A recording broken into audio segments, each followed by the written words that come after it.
Your personality, because you guys both have amazing personalities. Great presence too. He's got to get a hug on the When way you're out. identical too, so. Maybe a kiss on the way out, so Always a welcome for a hug. Yeah, it was our 30 years last year. And Congratulations. thanks. And you guys have been there for half of it. We have, and that, honestly, I was reflecting on that with a client 2-3 weeks ago. We talk about that internal dialogue with yourself and often not understanding where you truly are or what the perception of you might be. But in my mind, sometimes I still think I've only been here for 5 years. And then you realise we've literally been there for half the journey. We are a big part of the DNA now. And that shift in mindset takes you to very different places as... How have you seen the change? Like 14 years is a long time with your careers, I suppose. Yeah, it was. I don't know. It's certainly gone in a blink. I think we've still got that family-orientated culture. I think that's really important. Just maintaining that within the business. Even though we've got regional offices now and people are spread out and technologies. More offices? Yeah. So obviously head office, and we try to create an environment where people want to channel back to the head office and be there and collaborate and be a part of something that's greater than themselves. So it's certainly gone in a blink. I mean, you were there a year before me. Interestingly enough, I started towards the end of November, and a lot of people were doing Movember. And I walked in there and I'm like, what is going on with these people? They just don't look, I think Ian looked like a Mexican drug dealer or something like that. So I was like, he's like, oh, I'm Ian Angelico, and here's some plans, can you check? And I'm not sure if Charles was running one as well, but God knows what you would have thought of that. But it was certainly interesting coming into that environment. I think it had really strong Where were you before? foundations. Well, we came from a nightclub hospitality background. Okay. I used to be a DJ. I used to cut this out because everyone's going to start Googling and going, hang on a minute, I remember this bloke. But it's you know, on a serious note, it's certainly built a really strong foundation for us to deal with a lot of people from all different backgrounds. And it was a lot of kids, and people think, okay, it's not a suit and tie, so it's very different. But it's all about connecting and managing with people and understanding their backgrounds and how you can find a spot and a connection with them. So it was certainly interesting. Okay, obviously it was in a different setting, but John and I we came from a background where we were working. Did you guys know each other beforehand? Well, we went to School together. Jarrod was 3 years above me, and he was very... Did you get him the job, or was it just coincidental there? Well, it's funny because we obviously ran nightclubs together. So as soon as I was finishing... Eve Bar was probably one of the ones that we went for a long time. Good night. Yes. Yeah, we had his uni night for 10 years. I would have been there a few times. But basically, when I was finishing school, obviously I had my birthday coming up, and my sister contacted Jarrod and said, oh, can John have a birthday guest list at a Saturday night he was running at the time. And so I brought all my friends down that night, and then after that he said, oh, why don't you keep coming down and have a little guest list and stuff. And then when I was finishing school, I said, oh, why don't you come and run the night with us, because someone was stepping out.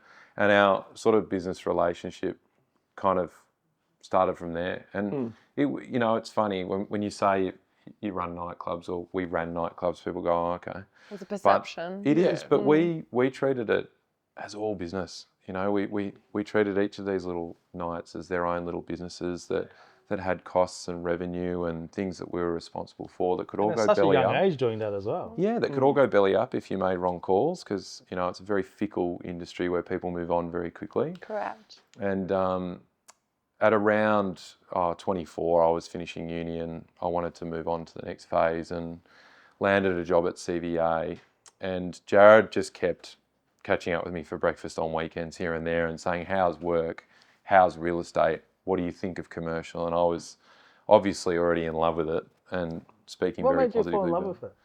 Well, I worked out that I wanted to do some form of real estate from 13.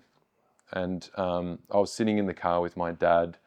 I remember it was a weekend. I looked out the window and saw, you know, an agent hop out of a really nice car in a nice suit and put an auction board out the front of a house, or open for inspection board.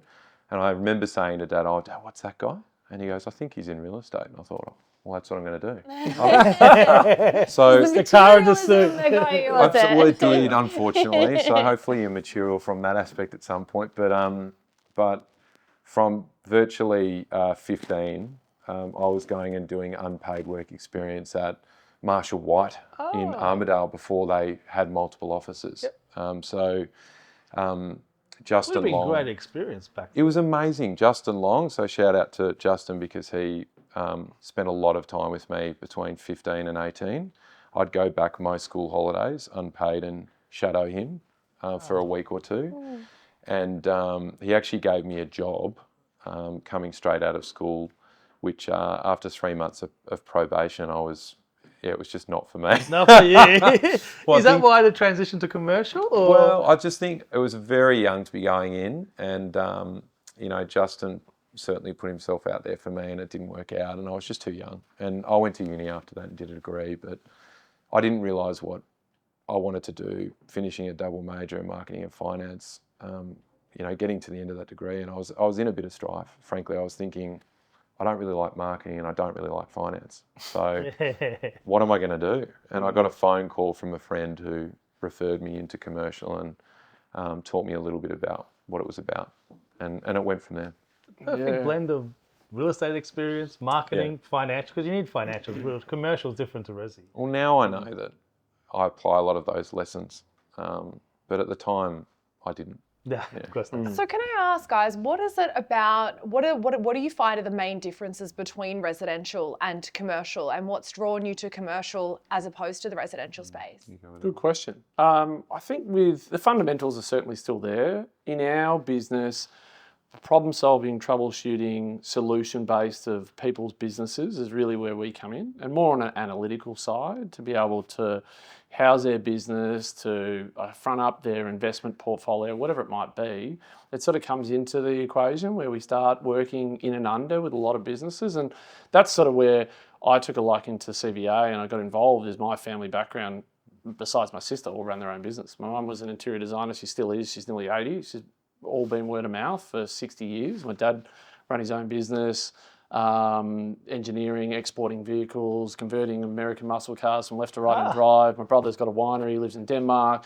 So for me and the connection and the history of my work, it sort of flowed very easily and seamlessly into commercial, getting in and under and dealing with business-minded people and probably taking a little bit more of the emotion out of it and more of the solution analysis of, okay, what is your business and how can we problem solve and troubleshoot? Because that's really what it comes down to at the end of the day. We're offering a service, and how can we add our value and expertise to be able to get their business to the next level or transition into its next phase? It was also there's the investor side of it, isn't it? That equation, and that's very intricate because you've got much more long-term strategies to think about and to talk about with these family offices, with consortiums, with groups of people that have, bounded funds together to buy things and have that strategy. And it's much more sophisticated Is, discussion. and it's consultative. And that's why we're called CVA Property Consultants, because at the end of the day, we're there to consult. I think, and I may be wrong, but I have felt like on the receiving end of residential, as a vendor or a buyer, often that it's catch and kill. So it's about, what are the listings I've got coming up this month? How strong's my pipeline? Who am I closing out as far as buyers are concerned? And it's very, very fast paced. Yeah. Commercial is very consultative. So it might not be the right time. And I said that to someone just yesterday. There was a few things going on with a leased investment sale that I'd absolutely be killing to get on the market for the end of the year. It's a great campaign for our business and us. But it's not the right time, and it's better that we resolve a couple of things to do with the asset and take it to market in the new year when it's in an absolute prime position and maximise result for the client, because that's actually what matters at the end of the day. Is it because you have a longer relationship with your clients? Because a lot of them will be repeat clients. You have the landlord relationship with them afterwards as well, like the property manager. Yeah, definitely. I mean, our rent roll, even since we've been there over the last 15 years, has grown substantially. I could only imagine how big it would be. It's gone on an incredible journey, and the history and the foundation of CVA has been business parks, putting projects together, selling it down to owner-occupiers, investors, picking up the asset management, going on the business journey with a lot of these owners. So it is a lot of repeat business. And that's what makes it really exciting, is that there's a number of touch points through, your relationship and your journey with you and your career with them, but just hearing milestones and changes within their business or movements within the market and how you can best assist with that process, upsizing, downsizing, relocating, shift in tech, and how things transform from retail to more warehouse because they're more in the digital space. So it takes you on different paths, but it certainly makes it exciting, and getting into the value proposition and being able to add that value with the client, it certainly makes it very fulfilling. And then being able to intertwine that into the team and the environment that we've got at CVA is very powerful and impactful, and it sort of makes you walk home at the end of the day and feel good about what you're actually delivering as part of your service. Well, Ian's always said it, and this comes out of his mouth, but the thing that he loves the most about real estate, and he's been doing it forever, is that he loves being able to have seen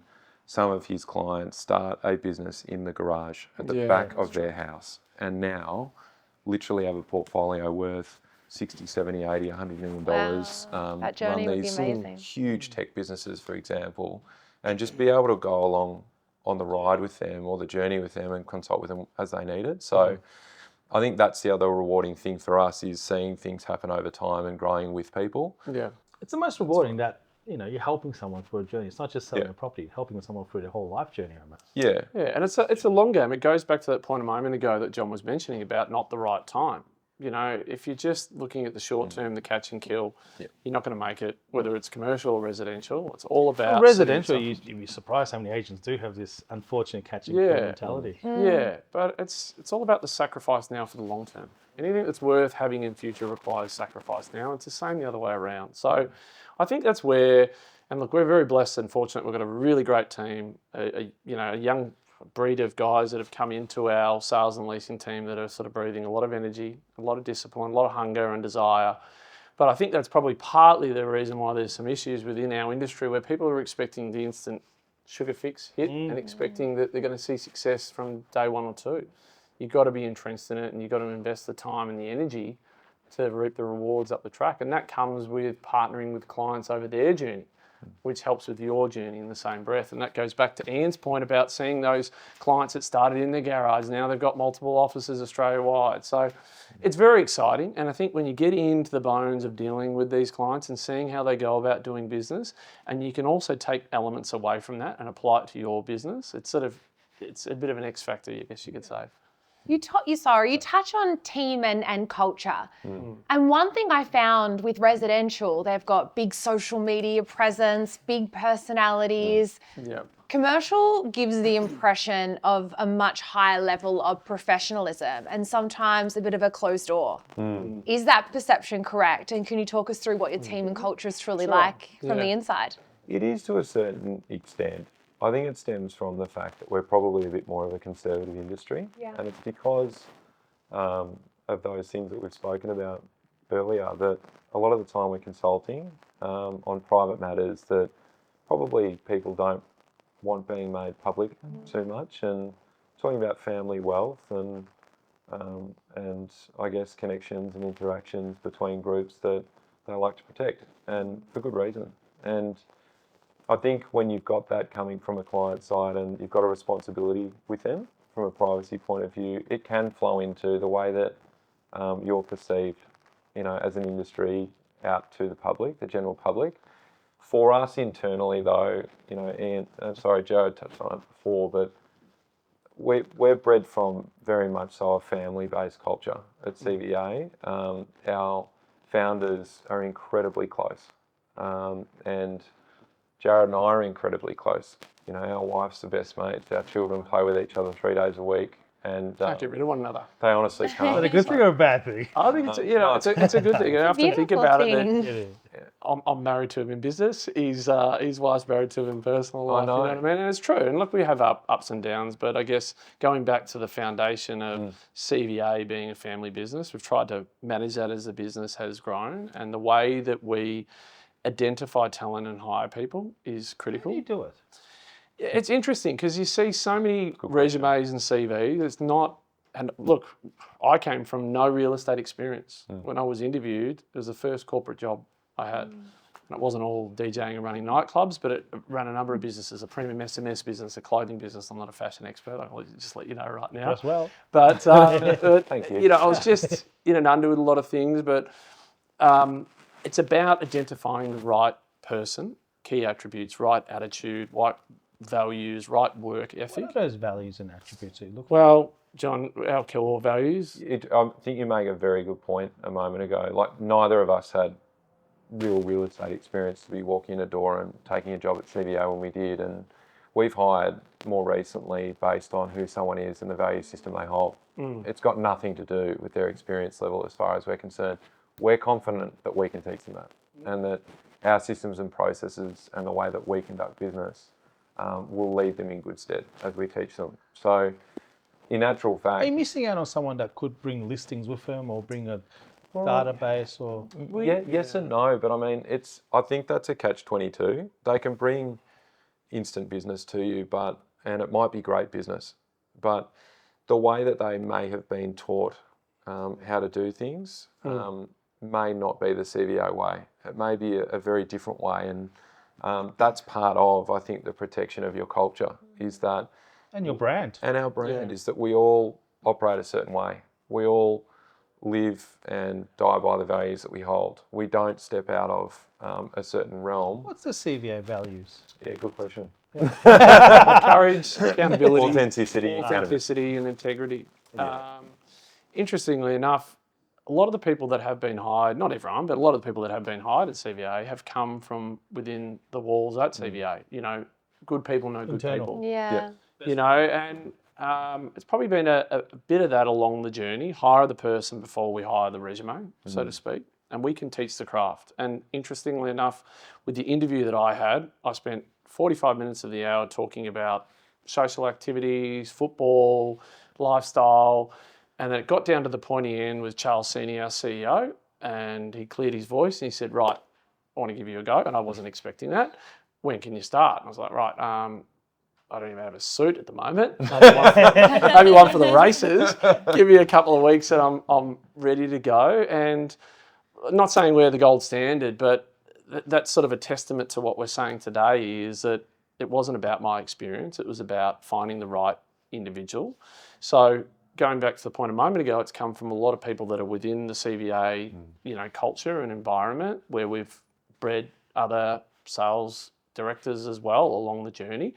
And also finding the right person where we can teach them the craft with the structure, the processes, the intel. Don't get me wrong, if we've got both, great.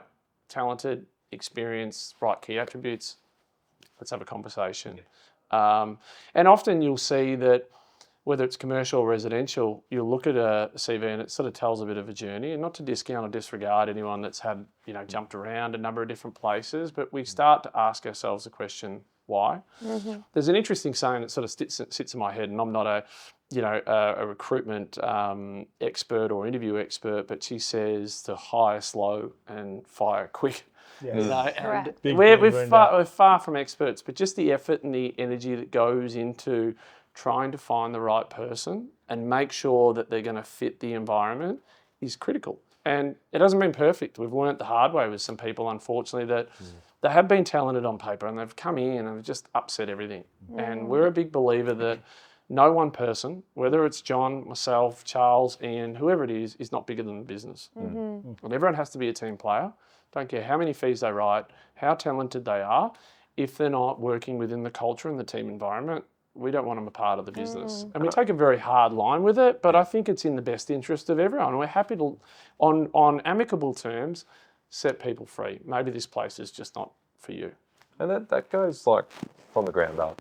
And I'm happy to say, like, there's been moments in time where probably I've been a bit agile or stepped out of line in terms of a few positions I've had with where we should be going or what we should be doing and the communication of that. And very quickly I've had one or two of my partners say, look, I think that I love your enthusiasm and your energy around and your belief in this direction, but you've got to understand it doesn't fit with who we are and what we're trying to achieve. And very quickly that brings you back into the core. It centralises you again to understand that, okay, this may be what I think today, but if the group's not with that, we've got to work together and we've got to choose a direction together and move forward as a team. And I reckon that's been the real strength in the last 10 years especially. Zooming out, understanding our value system and our core objectives helps you cut through these sorts of situations. Because there's plenty of things that I suggest or John suggests, not everyone's going to agree with it. And as your team and your board grows, I mean, there's more politics. It's hard to get the balance. So we need to focus on what is our mission, what's our purpose, what are our core objectives, and do these align. And then it's easier to be able to make clear, precise decisions within the group because there's a why and there's a purpose behind it. And I think when there is things that go a little bit off track, we try to focus on those to get ourselves back on track. There's cultural leaders too in every business. And once you realise who they are, you've really got to allow them to flourish and do that natural work. And there's people in heaps of different, I guess, tiers of our business that are those people. Geez, it continues to grow. I mean, we've got, 58 at the moment? 58 plus offshore support. Probably about another 10. So, and we continue to hire. We've always hired. But it's critical. Like the key values is critical for growth, isn't it? So 25. 25. But I think going back to that, for John and I, the foundation and the fundamentals were there, and our background of what we've been through and come through and experienced is like, how good's this? How can we be a part of it and build on it? How have you gone from 25 people to 50 plus people? Pretty organic. Yeah. It wasn't something I think that was premeditated and, we had a formal business plan to do that. I think we've obviously got our departments or our various areas of the business, so sales and leasing, asset management, owners corporation and development consultancy. And with each of those departments, as we continue to grow business within them, that require more resources and staffing. So it was an organic thing. As your rent roll grows, you need more asset managers, you need more administrative people, accounts people. You guys are growing, you're market leaders now. So how have you maintained that? And if there's no strategy, it's not luck. There's some form. Sounds like it's coming down to the hiring of the key culture and the key values. I think so. I don't think it starts at the top. I say this a lot, and John, you're aware of this. Every day, you're re-securing your position. Yeah. You're coming in and you're rehiring yourself. You're going to have good days and bad days. But I think when people at the top become complacent and don't lead by example, we hear it a lot and maybe not demonstrated to the degree that we would like, then it all feeds down. The fish always rots at the head. So I'm very aware of that. We're very aware of that, of the surroundings and the impacts on decisions that we make and things that we do, and it all flows downstream from there. So how can you ask a staff member to do something you're not prepared to do? So true. For the day, or how can you ask them to deliver on something that you're not already delivering on? Well, a lot of principals do. Yeah. And don't have that mentality. Yeah. So I think we want people to come to work and be a part of something that's bigger than themselves. That gives you a real sense of purpose. That's what makes it enjoyable for us. I mean, John and I had a look at an investment property yesterday, and we submitted on one the other week as well, and we're doing it together. Like you can do it, you can expedite the growth, and you can do it on such a high level and capacity if you're doing it as a group. And that's what makes it really fun. As our team has grown, as our board of directors has grown, and we've got people that are on the same wavelength, it helps get more people on the bus. And it also helps to secure and underpin our culture and our beliefs within the business. Otherwise, you've got this segregation. Well, we're the foot soldiers, so to speak, and the directors are over here. I think what we've done really well, probably out the back of COVID, is put a lot of time and energy into our people and our processes and getting people more involved and feeling a part of it. It's not just, employee and employer. You're on this journey with us together. We want you a part of it. And that's the way we hire as well. Like when we look at a salesperson, I ask these two questions. You're probably sick of me saying it, but I ask these two questions, and that is, do we see them here long term? And would you give them your property to sell or lease? And if the answer is no to either, well, let's not waste each other's time.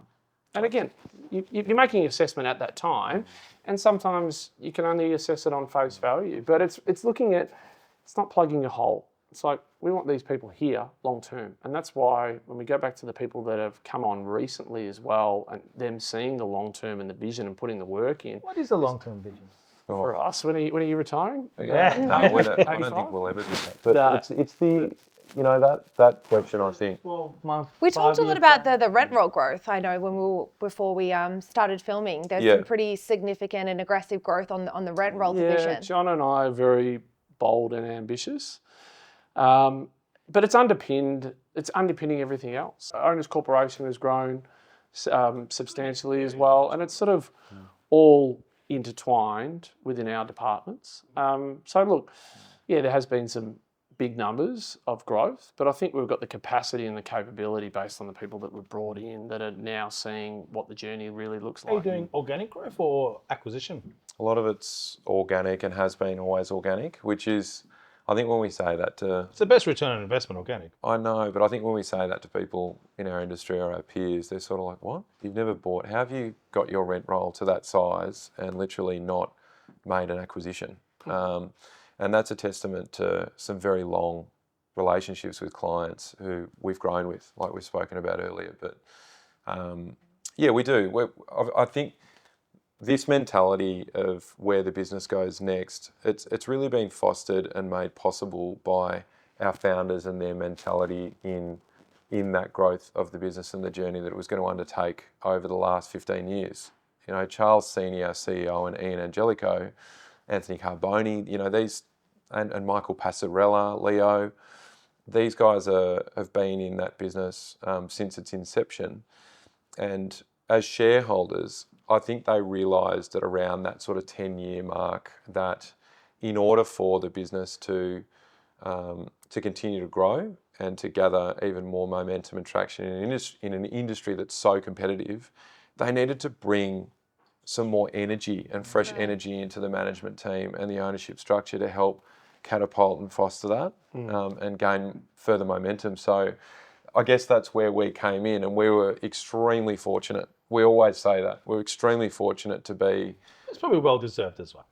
Agreed, but very fortunate to be in a position where we had, at the time, owners of our business and our bosses saying, we want you to elevate, we're going to mentor you, and we're going to bring you in, and we want you to donate. And we've never forgotten that. And now we're able to do that with others. And we've got this younger cohort that are now coming into ownership, and that, I think, is going to be what's responsible for huge growth over the next 5 to 10 years, because yet again, there's a huge influx of more energy, more people on the bus that have all these amazing ideas. I mean, the difference in ideas between generations, we can all see that.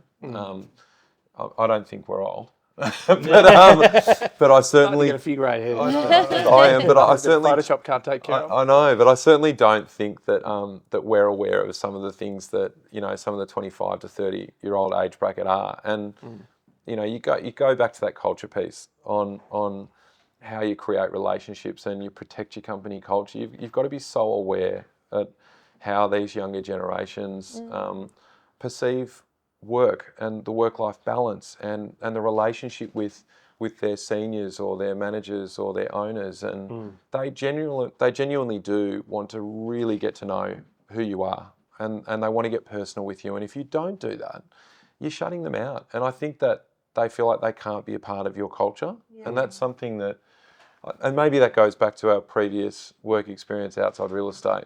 Going back to hospitality, we were friends with and growing, friendships with people from all walks of life. No judgment, just finding common ground and allowing them to get to know us and getting to know them. I think the same applies in the workplace now. If you're not prepared to do that and you have a door in your office that you close constantly, and if a younger salesperson calls you when you're busy and you don't give them the time of day because you're so important, you are going to lose them. Correct. And you won't. Your succession piece sounds amazing in your business, because your bosses and our partners found you guys effectively. I think we've got a responsibility as part of this succession plan. We've sort of experienced it. Now we're sort of edging to where they were with us, with some of the younger guys. They get to 60 and they retire. Like even in your industry, like commercials, how many estate agents are out there with no succession plan that are close to retirement? Yeah, for John and I, whenever that retirement day does come, we want to be disposable. You know, no one person is bigger than business again, where we are disposable. Like, it's about the business and the team. The business is going to be okay if we step away. You know, and that's actually come from Charles Senior. Remember, he told it when we had a conference at our Bayswater office, and it just sort of sat in my head. You know, that the business needs to be bigger than one person. It always has to be to thrive. Otherwise, it's just a job, especially it's not a business. in this environment. So I think with us and the journey that's ahead with this next generation that's somewhat coming through, we've got a big responsibility. I feel like you've got the ability, you've got a responsibility, and that is to deliver and then eventually walk away, and it's bigger than all of us. And that's what makes it really enjoyable and exciting.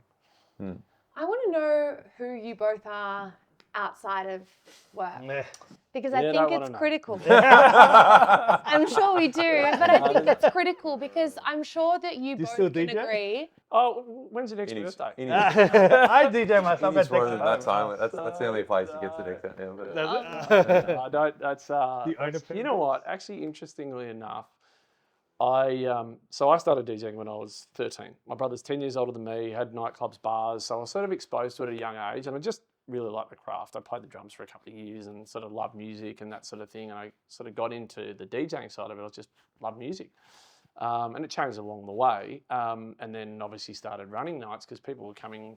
There wasn't like promoting and circles and networks like there is, or there was towards the tail end of our careers, I guess you could say. So a lot of people were just looking for places to go and just using our guest list and then making money that way. And then the entrepreneurial business side, I guess you could say, came out from just, you know, trying to get involved with running nights and nightclubs. But certainly changed over the journey. Only recently, because I had it stored away at my mum and dad's house, all my old DJ equipment. And I actually said, you know what, even though there was a bit of a sentimental attachment, I'm like, I'm just going to sell this equipment and I'm going to buy shares for my girls.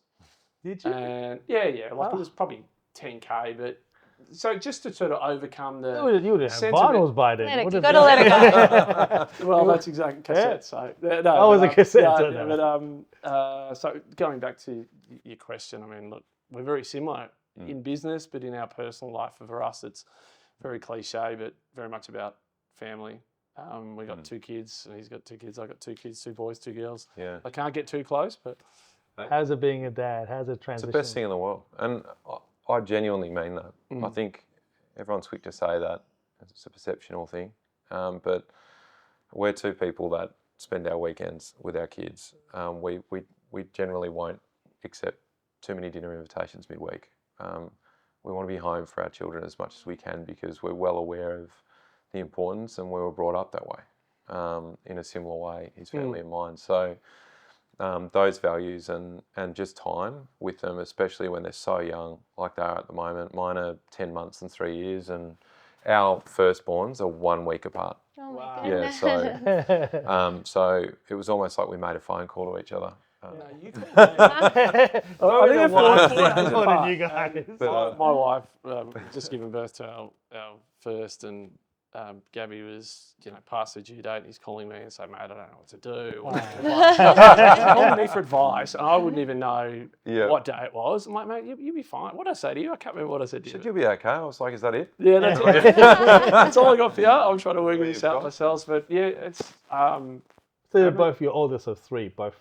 So yeah, I think Darcy and Hunter, 4 days apart. Yeah. Wow. 4 days apart. Yeah. So Good age too. That's when they start. So I was at interacting. we're at St. Vincent, so I hadn't even got home and settled, and Gabs is, she's a couple of days behind, blah, blah, blah, what do I do? And I'm just, mate, you'll be fine. I'm not fine. Well, I haven't slept for 2 days. Then there was the phone call after Hunter was born, which I made from the front room of my house. I remember calling Jarrod after the first week, and I'm literally Gabby and I had not had a wink of sleep.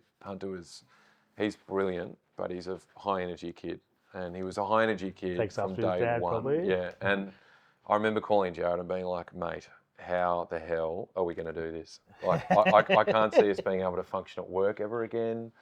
I just, mate, I'm so tired. And that would be the common story for most parents I know. And yet again, Jarrod had absolutely nothing for me. And you know what? I still don't. So how did you guys function on no sleep? Both going through it at the same time and continue to show up? Incredibly good Wives. Always do you notice this? Cut that out. Every guest we have, every male guest, CEO, business owner, the answer has always been the wives, which I think is really beautiful. Yeah. It's a tough industry. Like you guys It's are not tough. switching 9 to 5. It's not a 9 to 5 job. Well, residential. It's not, but I think it's about finding the balance. It's not about burning the candle at both. Like you got to work hard, you got to be committed and relentless with, you know, your work ethic. But, you know, we're out of the office at 5:36 latest. I'm going home. I need to see my kids. And you're the same. Yep. Like kids spell love with time. You got to be there. You got to be present. They don't understand anything else. So for me on the weekends, like I'm boring. I'm like, I can't wait. I just want to go to the park in my trackies or activewear. And some people might look at me and think I'm homeless, and that's okay. But it's all about trying to create memories. And I guess once you have kids, it certainly gives you a different sense of purpose. Trying to, you know, create a bit of a legacy. Something for them to be inspired. Again, it's all very cliche, but That's true. I think about it a lot, and I'm sure you do as well. Like, I ask myself this question, if not that my girls are at the age where they could answer it, but if they were to be asked what Dad was like, well, what did he mean to me? Those sorts of things is what's really important. It sort of gets me thinking about who I am as a person, what I stand for, what my values are, what my worth ethic is, and hopefully that feeds through to them as they go on their own journeys in life. And you don't always get it right. I mean, we're certainly not going to sit here and say we're the perfect parents, because we're not. But I mean, this morning, for example, I got up and Gabby was out at the gym, taking some time out for herself, which she well and truly earns, you know. And Hannah trains in the mornings as well.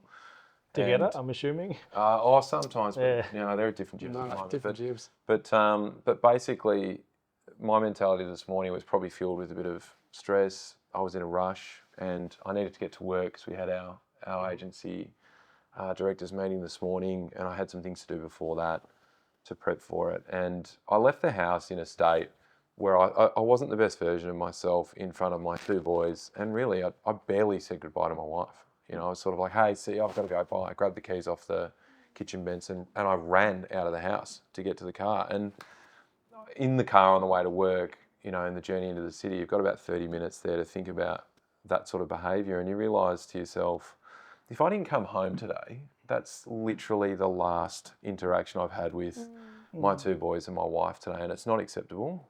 It doesn't matter how you want to dress that up. So very quick, you get on the text. Or the phone to your wife and you say, look, I'm sorry about this morning. And we've got two wives who are very understanding. They know, and they've been around us for long enough to know what a job like this, or being involved in a business like we are to this point, can sometimes put you through mentally. And they'll give you a bit of a chop out. But I think that's the other side of this. And I was going to say before, you know, in residential, doesn't that have the highest divorce rate out of any industry in Australia at the moment? It does. And essentially it's because in residential, they're working weekends, they're submitting at night, they're trying to close deals at night, you know, around the kitchen table with vendors who have been at work all day. Whereas in commercial, we're 9 to 5 or 8:30 to 5:36, whatever you want to call it. After that point, people do tend to leave you alone. And in fact, I don't want you coming around to their house. They're actually wanting to get home to their families as business owners or as savvy investors that are business owners with excess capital to invest. And they don't want to see you on weekends. And they don't want to look at property on weekends. That's for their families as well. And I think it's a big difference. And I think that is certainly one of the things that drew me to commercial over my brief stint and, you know, sort of very earlier days of understanding what residential agents and business owners went through. It is one hell of a commitment. And yes, the GCI that they tend to earn per year, most of the time they will absolutely earn more than commercial real estate agents do. At what cost though? At what cost? Yeah. And that's not a cost we would ever I think what I'm noticing speaking to you both is the morals, like the morals that you both personally have, which is family first, the way you speak about your wives, the way you speak about your team. That, and the reason I asked you about who you are as people is because I think any successful business, it comes down to who's leading it and the morals and ethics behind it. And you've talked about how you hire and it's based on personality and values as opposed to skill. Just from what you've said today, I can see why your business is so successful and why you have such a strong legacy that you're building just based on the morals that you both have. I think it's really beautiful and you should be really proud of yourselves. Can we get a recording of that? Yeah. That was very eloquently and well put. Jump in if you think you need to, but I think speaking on behalf of both of us, it probably comes from our family and upbringing. Yeah. The way my mum and dad were, very close family, you're very close with your family, and just those values and morals, the way that we were brought up. And I feel like I've got a responsibility as well in my personal life, going back about kids, you know, things change and you're always going to judge how your parents brought you up and do things different. Things change, cultures change, people change, whatever. But there's a lot of the fundamentals that sit there within us every day on a personal and professional front, and dealing with clients, you know, the way that we deal with people and interact with people, you know, ultimately trying to have empathy and do the right thing by people. And I think by doing that and offering value, the money will take care of itself. It's not about the money, you know. If you do those things well, whether it's real estate or anything else, you will be successful. If you are committed, you're hungry enough, and you're prepared to sacrifice. And do the right thing for the It client. also is important what is your metric to measure success. It's not necessarily always financial. It's a matter of, do you go to sleep every night? Do you sleep well every night? Are you spending enough time with your family and your loved ones? And, you know, do you get a sense of reward from what you're doing? And unfortunately, I don't think a lot of residential agents, if you ask that question, they would answer yes to all of those elements.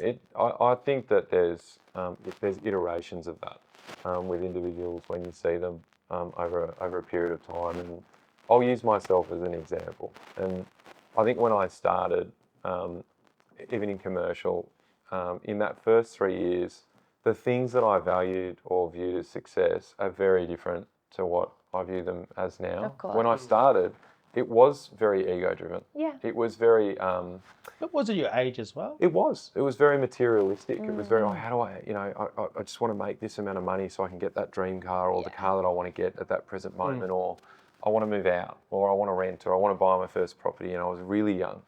And, you know, in an even more egotistical sense, it was, you know, in my mind, I want everyone to know who I am in my industry and respect the work that I'm doing currently. I want people to see all of the boards up in the southeast. I want them to see the sold and the leased listings going up on Real Commercial and being ticked off every month. And that, for some reason, meant so much to me. And that changed very quickly over time into, and I think that comes with maturity, where you step away from, you know, all of that materialistic stuff, and you realise that you're actually trying to build something very, very long term, and that you're trying to put together a body of work that's what you're going to be known for in a professional sense as part of your legacy. life. It's your legacy. That's right. Yeah. And I think you see this you see it on social media every day. People flashing watches and cars and new toy and you know, all of this stuff, which is completely driven by the ego and the materialistic nature of our industry, and it's giving us a horrible name. Horrific. And you wonder sometimes whether that individual has thought about that post or thought about the perception of that post for a minute, and just ask themselves one question. If the aim was to generate more business out of this post, or for me to seem successful, is the person that I'm trying to attract either a vendor wanting to sell or a buyer wanting to buy through me, are they going to love this right now? The answer is probably categorically not. Yeah, I think that's often the perception of success. Yeah. Interestingly enough, I don't know why this is in my head, and it was very ad hoc, but it was last summer at my mum and dad's place. I live in Mansfield and Lake Eildon, and Dad asked me questions like, how do you define success? And I said, Dad, I define success straight away. I don't know what, it wasn't in my head prior, but it's like, I define my success by how well my girls are doing, how happy they are, you know, and I just, the watches, the cars, that does it make you any happier or not? I think there's this perception, but once you get there and you have those things, it's really meaningless. It's like those core values and the memories you create with your business partners, your colleagues, your friends, your family is what you're going to take to the grave. I mean, what would you say? So we were asked to do this by an external speaker. We had come in and talk our whole business about a year ago, and she asked, and I was Cole Landis, so shout out to her. But she asked, if you were to set yourself or ask yourself for an understanding of what you want to be known for and what means the most to you, or what your longest goal in life would be, what would it be? Write it down. And I think a few people were sort of struggling with that because they hadn't been asked that question of themselves before. And ours was the same. It was to create intergenerational wealth for our families. We wanted to leave a legacy for our families. And wealth is a part of that. Values are the other part. Because if you're rich in values, I think that's sometimes just as good as anything materialistic, right? So I wasn't surprised because we know each other back to front. And, we talk about, you asked the question about us, getting to know us personally before, but we are two very different personalities. We certainly have an external facade that you would think that we're so similar and we think the same way and we do everything the same way, but it couldn't be any further from the truth. Like I'm a creative by nature or heart. I have wild and outlandish ideas, and a lot of the time my partners are like, mate, you are off the reservation. And Jarrod is someone who's more calculated and he's much more understanding, and he looks at things for what they are, and he will analyse things really, really well. And for a relationship, both personally and professionally, like I don't think you can get better than that, because you need someone. And Jarrod's extremely creative too, by the way. But I'm happy to say he will often say, mate, great idea. Let's now go look at the numbers. Let's now proof up. That is the best partnerships. And, I reckon that's probably in the last 5 years, especially in business, that's the thing that I reckon we enjoy the most. Like every Monday morning we're on the phone together having a chat about ideas and mini projects that we're trying to get off the ground within our business. And what are the mini you see that a lot. on? You see that a lot. I like that. What's the mini projects you guys work on? There's a million and one things that are always spinning in our head that we're trying to tackle. Because you've got 4 offices, you've expanded across. It's not, look, there's, obviously we're on a bit of a mission to find a northern office because we've got a southwest and an east plus a central hub. So that's next on the agenda. I mean, John and I got bold and ambitious ideas. I think we were talking about something in a text message group the other night about Dubai, but that was just a running joke. Who knows? I mean, look, bigger isn't necessarily... Mainly because it's a tax haven. Bigger isn't necessarily better. It's about utilising our team and getting them to be the best that they possibly can within our walls. So who knows where the journey might take us? Will it take us into state? I don't know.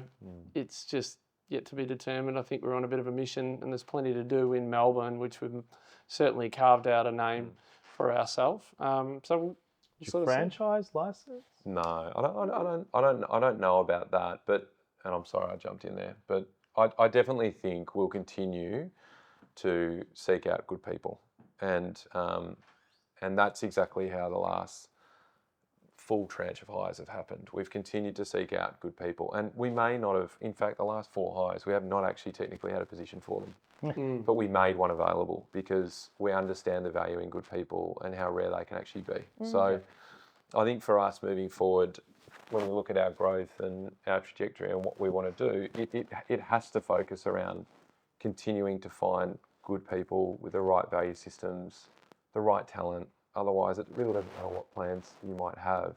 You're not going to get them off the ground.